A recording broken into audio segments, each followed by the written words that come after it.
Hausa Zone TV. Tashar al'umma. Sun yanzu idan kika bar ni ina zan kwana. Duba yadda na mai suna ke taɓa raina. Na gane da cewa yanzu so ne asali na. Ki aminta da ni alkawari mu riƙe wa juna. In har na bar ki na ne zan sa kaina. Ki min uzuri ko me na so ne sanadina. Duk mai kaunar ki sahibi ne ni a wurina. In za mu yi soyayya sai mu yi da amana. Zan jurewa doka soke kan taɓa rai. Har na ji abu sauti na ki ya ratsa jikina. Tamkar garwashi so zuciya ke yin ƙauna. Fata na bai ya ji ne a jire ki gida. Na da hanya zan zarce kama nu. Har da za mun kyazo min kin shiga rai. Ko yaushe na har na kinki dan na tunana.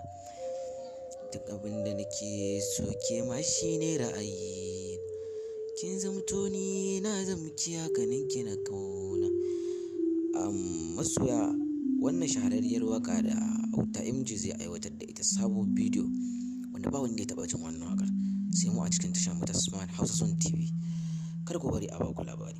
Wannan waka ta ɗauki ma'ana faɗakarwa ne da nishaɗantarwa ne da wa'azantarwa. Gaskiya wannan waƙar sai wanda ya gani kuma sai wanda ya saurare ta. A nemi ku albishirin sakinta a sabon wata mai kamawa insha Allah da misalin karfe 8 na dare a cikin YouTube channel ɗinmu mai suna Hausa Zone TV da Auta MG TV. Kada ku kuskura ku bari a baku labari. Wannan waka duk wanda ya saurari farkonta daga lokacin da na fara aiwatar da wannan waka zai ji yanayin tafiyar ta kuma zai ji daɗin wannan waka. Kada ku bari a baku labari. Idan yau ne shigowar ka wannan tasha sai kai mana subscribing. Idan kuma sabon shigowa ne kai mana subscribing sai ka danna alamar ƙararrawa. Muna saki za a ga maka mun saki insha Allah. Sannan kuma na like kuma na comment. Duk bidiyon da muka saki ku da mana like sannan ku da mana comment don mu ji gajin me ra'ayinku. Mun gode.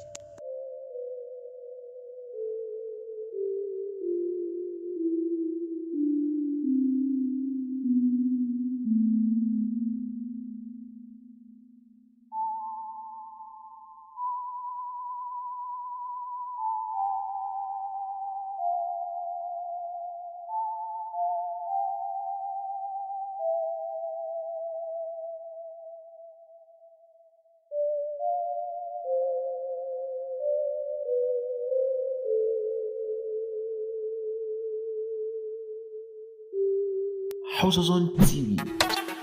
Tashar al'umma.